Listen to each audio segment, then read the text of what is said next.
Hola, ¿qué tal? Mi nombre es María Victoria Deux Marci. Yo también voy a ser docente de Economía Política este año con ustedes. En esta cuarta clase vamos a desarrollar el tema de los clásicos, como habrán visto en el cronograma.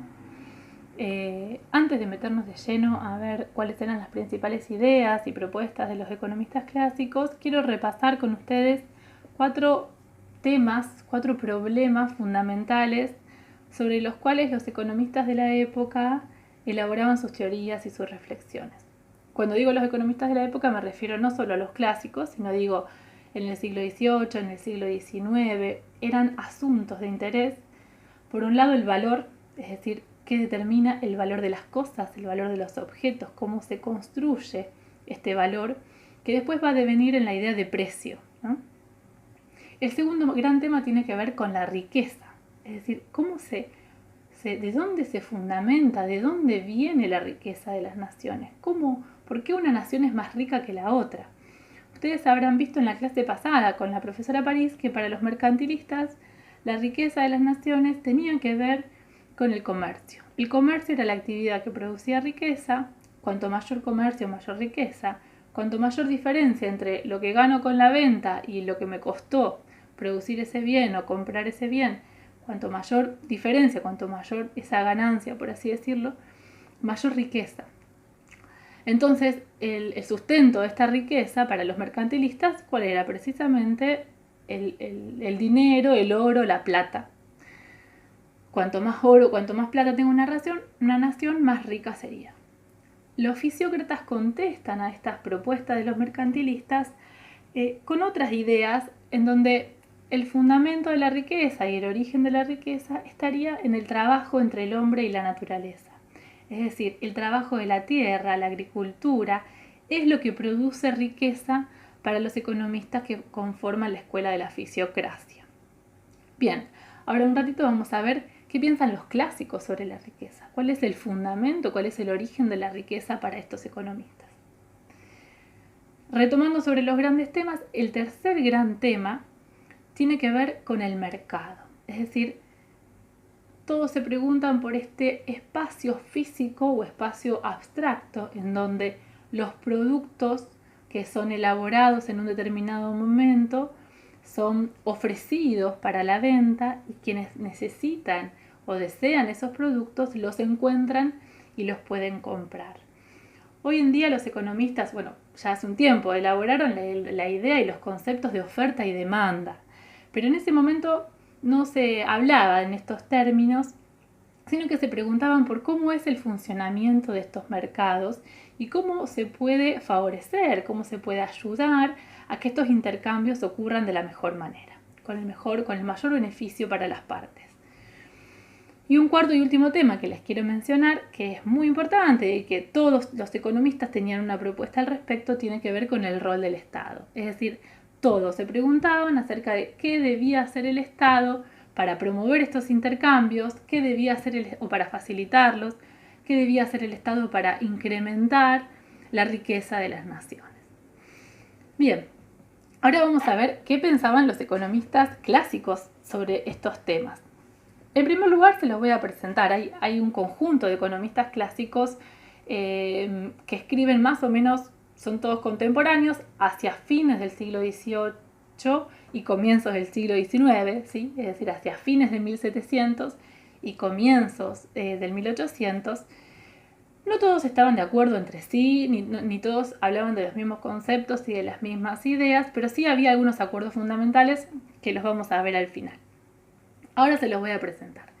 Uno de estos economistas clásicos, que podríamos decir es el principal, se lo considera el padre de la economía, imagínense, se llama Adam Smith y escribió su obra principal en el año 1776 y se llama precisamente, a ver si aquí la ven, creo que leen al revés, no sé, se llama Investigación sobre la naturaleza y causa de la riqueza de las naciones. Precisamente Adam Smith escribe este gran tratado, este gran libro, para encontrar los fundamentos y comunicar lo que él encontró en sus investigaciones acerca del origen y de la naturaleza y la causa de la riqueza de las naciones.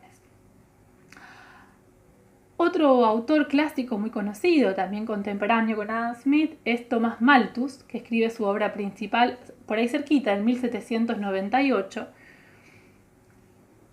Un tercer economista que dialoga también mucho con Malthus y con Adam Smith se llama David Ricardo. Su obra principal ya es en el año 1817. Y David Ricardo luego va a ser retomado para ser criticado, pero también algunas ideas continuadas por Carlos Marx, que no es un economista clásico y ustedes lo van a ver la semana que viene, pero es relativamente contemporáneo, escribe un poco después que David Ricardo. Hay un cuarto economista clásico importante que vale la pena mencionar, que es Juan Bautista Say. Say tiene una producción muy prolífera, escribe unos cuantos libros y tratados a partir del año 1800 hasta 1830, más o menos. Yo se los presento, en el PowerPoint van a encontrar sus nombres y entre paréntesis las fechas donde fueron estas obras principales, ¿no? Para que vean cuáles son contemporáneos, cuáles están más cerquita, cuál es la diferencia temporal con los mercantilistas y la fisiocracia. Y luego con Marx, que sucederá a estas ideas y conceptos.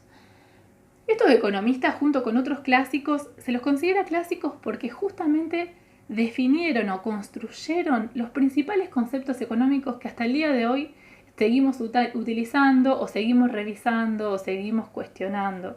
Son los que pusieron como los principales pilares dentro de lo que hoy es la teoría económica, aunque haya cambiado, por supuesto. Les voy a presentar 5 conceptos principales.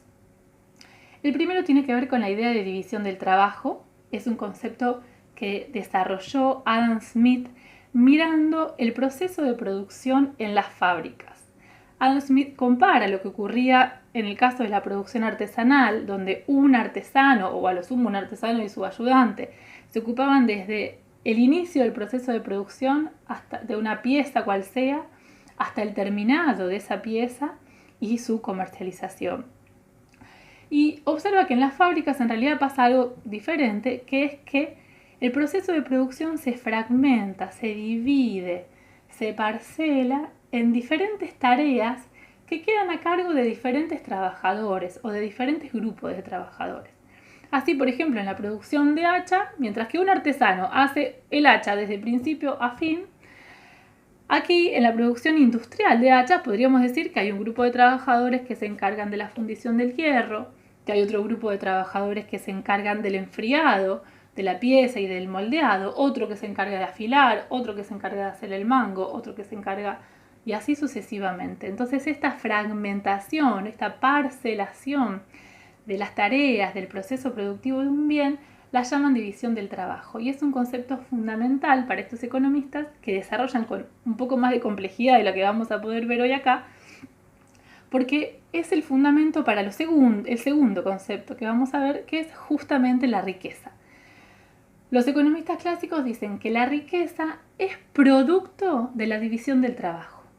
¿Cómo ocurre esto? A mayor división del trabajo, más productivo es un proceso, es decir, un proceso de producción.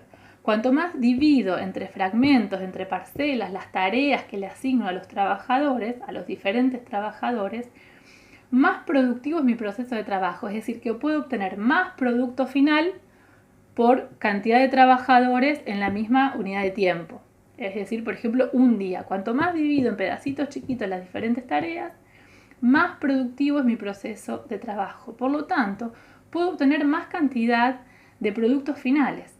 Y si puedo obtener más cantidad de productos finales, podré tener mayor caudal de bienes para comercializar o bienes para consumir dentro de esa nación. Entonces, la riqueza de las naciones está directamente relacionada con la productividad de este trabajo y, por lo tanto, con la división del trabajo. El tercer concepto importante que quiero repasar hoy con ustedes es el de valor. Y para los economistas clásicos, el valor es producto del trabajo. Es decir, en palabras de David Ricardo, porque Adam Smith desarrolla esta idea de valor-trabajo, o mejor dicho, inicia esta idea de valor-trabajo, pero quien la desarrolla cabalmente es David Ricardo. Según él, el valor relativo de las mercancías depende de la cantidad de trabajo que contienen.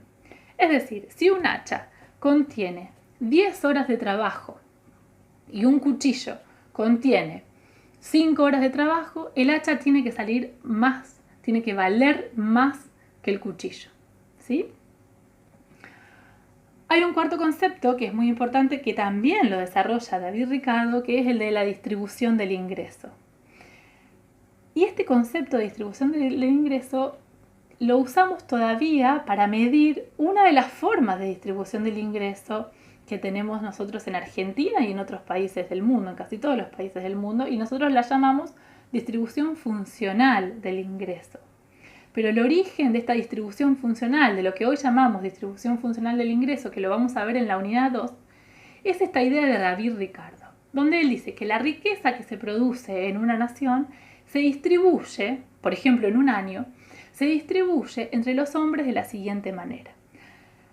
Va como salarios para los trabajadores, se distribuye como ganancias para los dueños del capital, es decir, para los capitalistas, y se distribuye como renta de la tierra para los propietarios de la tierra, es decir, para los terratenientes. Estas tres formas, salario, ganancias y renta, son las tres formas en las que se distribuye la riqueza de una nación producida, por ejemplo, a lo largo de un año. Y hay un último concepto, y con esto cerramos la clase, que tiene que ver con el rol del Estado y el del mercado. Como les decía al principio, son cuestiones centrales para todos los economistas de la época, y en particular para los clásicos. El mercado tiene la capacidad de autorregularse, es decir, que si dejamos funcionar libremente las leyes económicas, las leyes del mercado, el sistema en su conjunto tiende al equilibrio. Y ellos asimilan la idea del funcionamiento de la economía, de esta economía capitalista, que es la que están conociendo en la época, con el orden, con las leyes de la naturaleza. Asimilan las leyes económicas a las leyes de la naturaleza, como si la economía funcionara y tendiera a un equilibrio natural, como ocurre en nuestro entorno, en nuestro planeta. Entonces, ¿qué debía hacer el Estado? El Estado no tiene que intervenir en la economía, porque la economía sola logra, a través de la mano invisible, que es un concepto que desarrolla Adam Smith, equilibrarse, autorregularse y tender a este orden natural.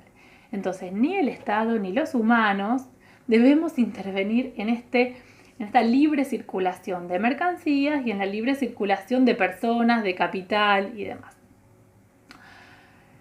Este punto, justamente, el rol del Estado, es el principal punto de encuentro entre todos los economistas clásicos. Como les decía al principio, entre ellos hay diferencias, no es que piensan todos lo mismo, pero todos acuerdan en que la economía tiende a funcionar como las leyes de la naturaleza y tiende a un orden natural y que el Estado no tiene que intervenir. Esta mirada de la economía es lo que va a inspirar la proposición o la propuesta de políticas liberales, como hoy la conocemos, ¿no? Políticas liberales donde el Estado intervenga lo menos posible en el funcionamiento de la economía, pero también en otros órdenes. Entonces, este es el principal punto de encuentro porque los economistas clásicos consideran que esta relación entre un mercado autorregulado y un Estado prescindente o un Estado que no interviene, que no interfiere, es lo que va a llevar al máximo desarrollo de las riquezas de las naciones. Entonces, siendo este el punto de encuentro, llaman a esta economía que están pensando, se la denomina economía política. Y se llama economía política como nuestra materia justamente por la estrecha relación que ellos encuentran, que todos los economistas encuentran, los economistas clásicos, entre economía y las ideas que sustentan la formulación de políticas basadas en esas teorías económicas, ¿sí? Porque piensan que el mercado y que la economía tiende a autorregularse, sugieren a los gobiernos políticas económicas liberales, de no intervenir en la economía. Entonces, esta relación entre política y economía es lo que hace que llamen a su disciplina, a su campo, economía política. Esto después va a ser modificado, pero es muy importante para nosotros y lo queríamos mencionar porque justamente este es el nombre de nuestra materia que hace referencia a esta estrecha relación entre la economía y la política, Después veremos si siempre es en la misma dirección y si todas las perspectivas económicas llevan a proponer un Estado ausente. Claramente no es así. Este es solamente para el caso de los economistas clásicos. Bueno, nos vemos la próxima.